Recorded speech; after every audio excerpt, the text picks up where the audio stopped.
अस्सलामुअलैकुम वरहमतुल्लाहि वबरकातुह। मैं हूं हकीम मुनीर मुश्ताक। आप देख रहे हैं रमूज हिकमत यूट्यूब चैनल।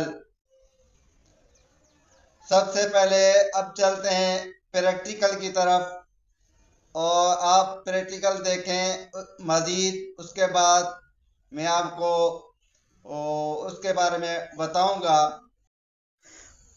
5 तोले बादाम के, 5 तोले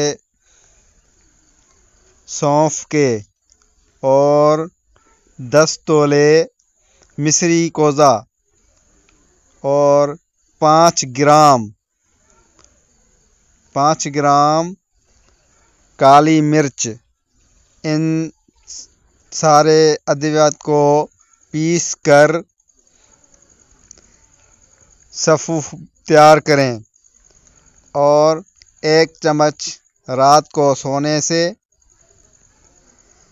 पहले दूध में डालकर इस्तेमाल करें। इसके फ़वाइद ये हैं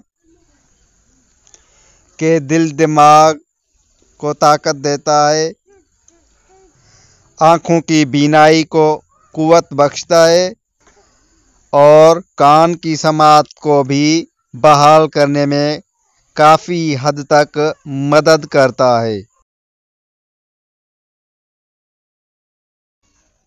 जी हाँ भाई, आपको कैसे लगा प्रैक्टिकल?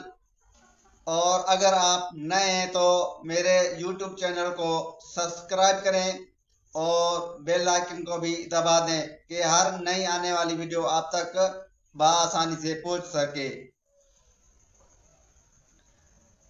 जब तक न्यू वीडियो आए उस तक अल्लाह हाफिज।